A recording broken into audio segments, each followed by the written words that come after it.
The news tonight is out of Washington, where the nation is on the brink of fiscal crisis, just 1 week away from the August 2nd deadline. There's the clock. The showdown over the national debt spilled over into primetime television tonight in dueling addresses by President Obama and House Speaker John Boehner.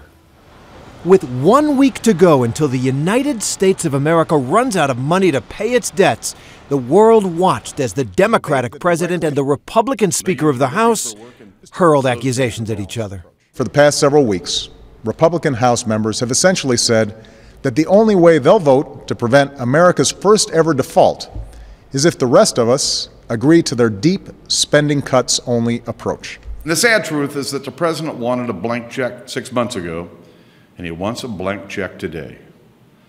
This is just not going to happen. A presidential address to the nation. It was a primetime blame game. President Obama argued that Republicans just won't compromise, refusing to raise a dime of tax revenues to solve this crisis because they care more about rich people and big corporations than they do about ordinary Americans.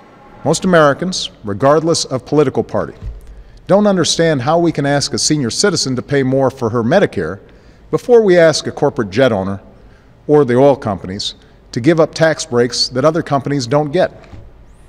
How can we ask a student to pay more for college before we ask hedge fund managers to stop paying taxes at a lower rate than their secretaries?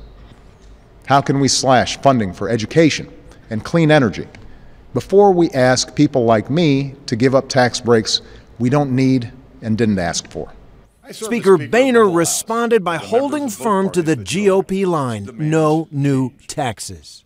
The president has often said we need a balanced approach, which in Washington means we spend more and you pay more.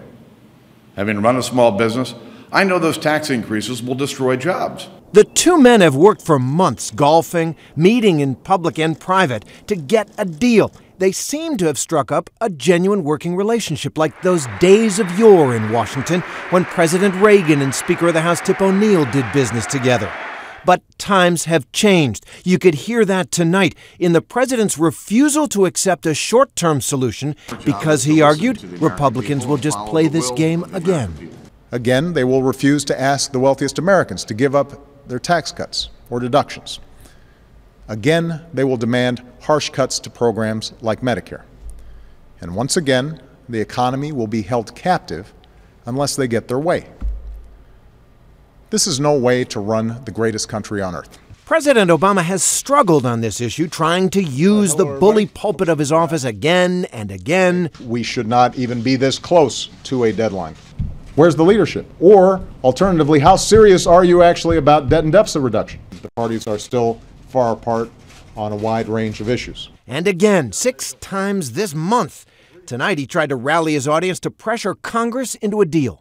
So I'm asking you all to make your voice heard. If you want a balanced approach to reducing the deficit, let your member of Congress know. Speaker Boehner seized his moment in the spotlight tonight to sum up the GOP approach with a pithy statement he later tweeted. The solution to this crisis is not complicated. If you're spending more money than you're taking in, you need to spend less of it. But as markets increasingly fret about this dispute and a crisis of unknown dimensions looms, polls show Americans are sick of the whole Washington scene, a bitterness and disgust President Obama tried to capture and play to. But do you know what people are fed up with most of all? All they see is the same partisan three-ring circus here in Washington. They see leaders who can't seem to come together and do what it takes to make life just a little bit better for ordinary Americans. They're offended by that, and they should be. So the bottom line in Washington as another heat wave settles in, no sign of a deal, and the clock is ticking.